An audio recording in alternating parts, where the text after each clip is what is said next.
Hello students, BA part third political science paper first की class में आप सभी का स्वागत है। जैसा कि हमने पिछली क्लास में देखा था, हम बीए पार्ट फर्स्ट यूनिट 1 का बीए पार्ट थर्ड यूनिट 1 का जो पहला टॉपिक है प्लेटो, उस पर चर्चा कर रहे हैं। और पिछली क्लासेस में हमने उनके जीवन परिचय को लेकर या उनके उस परिस्थितियों को लेकर जिनमें उन्होंने अपने विचार दिए, सुकरात के बारे में, यूनानी चिंतन के विशेषताओं के बारे में चर्चा की है। आज की कक्षा के अंदर हम लोग रिपब्लिक के न्याय सिद्धांत पे चर्चा करेंगे। न्याय की व्याख्या जो उनकी प्रमुख पुस्तक है रिपब्लिक का केंद्रीय प्रश्न हमको मालूम है, यानी कि अगर रिपब्लिक का जो मूल शीर्षक है अगर हम उसको देखें, जिसको उन्होंने डिकाय सूने कहा गया है इसको, या उसका एक और जो शब्द बनाया गया है वो है कंसर्निंग जस्टिस, यानी कि न्याय से संबंधित। तो ये हमको लगता है कि रिपब्लिक की भावना के करीब करीब है, यानी कि रिपब्लिक और न्याय सिद्धांत हमें एक ही सिक्के के दो पहलू नजर आते हैं। प्लेटो ने अपनी जो पुस्तक है उसमें आदर्श राज्य के में रिपब्लिक में आदर्श राज्य के बारे में न्याय सिद्धांत को बहुत अधिक महत्व दिया है। उनका ये मानना है कि जो एक न्याय सिद्धांत जो ये एक ऐसी औषधि है जिससे समाज में जो भी अव्यवस्थाएं हैं, कर्तव्य विमुखता है या जो बुद्धिहीनता की स्थिति है, उसको दूर किया जा सकता है और एक आदर्श समाज, एक आदर्श राज्य की स्थापना की जा सकती है। प्लेटो का ये मानना है कि जो सोशल जस्टिस है जो है उनका जो प्रयोजन है वो अपने कि प्रत्येक व्यक्ति संतोषपूर्वक अपना निर्दिष्ट या उसको जो कार्य दिया गया है उसको करता रहे। न्याय की परिभाषा देते हुए प्लेटो आगे कहते हैं कि समाज में प्रत्येक व्यक्ति को वह उपलब्ध हो जाए, वो जानना भी चाहिए जो उसको प्राप्य है, यानी कि प्रत्येक व्यक्ति अपनी योग्यता, क्षमता या शिक्षा दीक्षा के अनुसार वह करता रहे जो उसके लिए उचित है करना। और इससे कुल मिलाकर के क्या होगा, समाज के अंदर एक सिस्टम व्यवस्था स्थापित हो जाएगी। प्लेटो अपनी जो पुस्तक है रिपब्लिक, उसका प्रारंभ भी वो और यहाँ तक और हम कहें अंत भी न्याय के वास्तविक स्वरूप की जो उसकी मीमांसा उसके आधार पर करता है। और ऐसा नहीं है कि प्लेटो से पहले न्याय के बारे में कोई मतांतर की व्यवस्था नहीं थी। प्लेटो से पहले भी 3 तरह के प्रमुख सिद्धांत थे जो प्रचलित थे, जिनके नाम हम आपको यहाँ पे बताते हैं। पहला था न्याय का परंपरागत सिद्धांत, दूसरा है न्याय का उग्रवादी सिद्धांत जिसे थ्रेसिमिका सिद्धांत भी कहते हैं, और तीसरा है न्याय का व्यवहारवादी सिद्धांत जिसे ग्लोकॉन सिद्धांत भी कहते हैं। अब प्लेटो अपने समय से पूर्व जितने भी न्याय के संबंध में जो भी धारणा है, या ये तीनों जो सिद्धांत हैं परंपरावादी, उग्रवादी और व्यवहारवादी, इन तीनों को बड़े ही तार्किक ढंग से इनका खंडन करता है। पहले तो कहता है कि न्याय की जो तीनों सिद्धांत हैं ये मूलतः गलत है। अब अगर वो अपने पहले से संबंधित विचारों को अगर गलत ठहरा रहा है तो फिर प्रश्न ये उठता है कि न्याय क्या है। इसके लिए प्लेटो कहते हैं कि प्लेटो के लिए ने माना कि प्रत्येक व्यक्ति की आत्मा में 3 नैसर्गिक प्रवृत्तियां होती हैं। कौन कौन सी? पहली ज्ञान, जिससे वो रीज़न करता है, रीज़न है बुद्धि। दूसरा साहस, जिसे हम स्पिरिट कहते हैं, जिसे हम शौर्य भी कहते हैं। और तीसरा जो व्यक्ति के अंदर आत्मा में जो तीसरा गुण होता है वो होता है उसकी भूख, क्षुधा या एपिटाइट जिसको कहा जाता है। तो प्लेटो कहता है कि जब मनुष्य की आत्मा के ये जो तीनों तत्व हैं ये अपने अपने कार्य क्षेत्र की सीमाएं में रहें और अपने अपने कार्य को संपादित करते रहते हैं तो मनुष्य के व्यक्तित्व में एकता की स्थापना करते हैं। यदि इन तीनों तत्वों को किसी एक व्यक्ति की आत्मा में अगर हम समन्वित कर दें तो वह व्यक्ति न्यायी बन जाएगा। आगे कहते हैं वो कि जिन व्यक्तियों में ज्ञान की प्रधानता है वो शासन कार्य का संचालन कुशलतापूर्वक कर सकते हैं। उसी प्रकार जिन व्यक्तियों में साहस या स्पिरिट या शौर्य है, ये सैनिक लोग हैं, युद्ध क्षेत्र में उत्साहित होकर के कार्य कर सकते हैं, युद्ध का कार्य संभाल सकते हैं। और जिन व्यक्ति में भूख या क्षुधा की प्रधानता होती है वो उत्पादन कार्य को अच्छे ढंग से और सरलता से कर सकते हैं।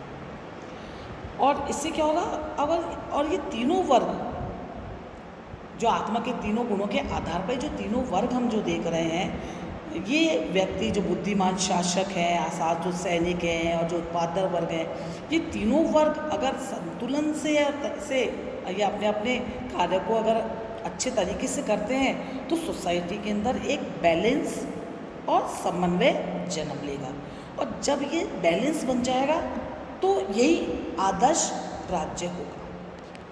प्लेटो की मान्यता है आगे कि जब उत्पादक वर्ग है, सैनिक वर्ग हैं, शासक वर्ग हैं, ये तीनों वर्ग अपनी अपनी योग्यताओं के अनुसार अपने कार्य को करें और एक दूसरे के कार्यों में हस्तक्षेप ना करें तो संपूर्ण समाज में न्याय की स्थापना हो जाएगी। यहाँ प्लेटो दो बात कह रहा है, उसके लिए व्यक्तिगत न्याय और सामाजिक न्याय कोई दो अलग अलग स्थिति नहीं है, एक ही स्थिति है, क्योंकि उसके लिए व्यक्ति का जो व्यक्तिगत जीवन का जो विस्तार है वही सोसाइटी के अंदर सोसाइटी है। आगे हम जब आगे बढ़ते हैं तो हम देखते हैं कि प्लेटो अपने न्याय सिद्धांत की कुछ विशेषताएं निकल करके आती हैं हमारे सामने। पहली बात कि प्लेटो का जो न्याय सिद्धांत है या उसका जो भी न्याय की अवधारणा है वो कोई बाह्य जगत की वस्तु नहीं है, बल्कि आंतरिक स्थिति है, जहाँ वो कहता है कि ये तो मनुष्य की, व्यक्ति की आत्मा की इकोस की प्रतिध्वनि है, यानी कि ये आत्मा का एक विशेष गुण है जो अंदर से ही आएगा। दूसरी बात, प्लेटो का न्याय सिद्धांत वो कहता है हस्तक्षेप के सिद्धांत पर आधारित है, the principle of not interference, कि आदर्श राज्य में प्रत्येक वर्ग के जो अपने अपने कार्य हैं निर्धारित हैं, वो अपने अपने कार्यों को कर रहा है और प्रत्येक सदस्य से अपेक्षा की जाती है कि वह दूसरे के कार्य में हस्तक्षेप नहीं करेगा। इसी से तीसरी विशेषता निकल करके आती है कि प्लेटो का जो न्याय सिद्धांत है ये विशेषीकरण का सिद्धांत है, मतलब स्पेशलाइजेशन ऑफ फंक्शंस का भी सिद्धांत है, क्योंकि मनुष्य की जो तीन प्रवृत्तियाँ उसने बताई है, ज्ञान, साहस और भूख, इन तीनों के आधार पर सोसाइटी में तीन वर्ग होंगे, शासक वर्ग, सैनिक वर्ग और उत्पादक वर्ग। अब तीनों व्यक्ति अपने विशिष्ट कार्य को सौंपते हुए अपनी अपनी विशेषता से करेंगे, तो ऑब्वियस है कि जब किसी कार्य विशेष में वो दक्षता प्राप्त करेंगे तो वो एक पूरी सोसाइटी के अंदर एक स्पेशलाइजेशन का ये विशेषीकृत व्यवस्थाओं की स्थापना भी होगी। चौथी बात प्लेटो के न्याय सिद्धांत की विशेषता के रूप में आती है कि प्लेटो के जो आदर्श राज्य में न्याय की स्थापना है वो कौन करेगा, वो वहाँ पे दार्शनिक शासक करेंगे। दार्शनिक शासक ही हैं जो उसके आदर्श राज्य में न्याय की स्थापना करेंगे। साथ ही साथ वो एक आधार और बनाता है कि ये जो प्लेटो का जो न्याय उसका जो अपना न्याय सिद्धांत है उसकी प्राप्ति के लिए प्लेटो एक व्यवस्थित शिक्षा क्रम या शिक्षा योजना भी प्रस्तुत करता है, जो हम आगे की कक्षा में आपको विस्तृत रूप से बताएंगे।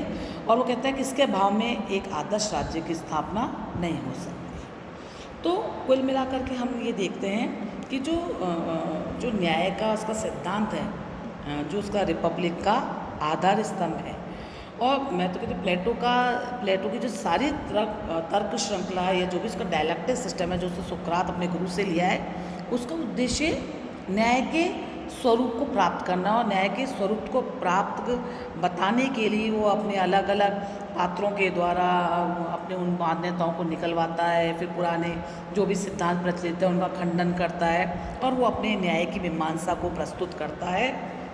इसलिए हम ये भी कह सकते हैं कि जो प्लेटो की रिपब्लिक है वो न्याय मीमांसा का ग्रंथ भी उसको हम कह सकते हैं।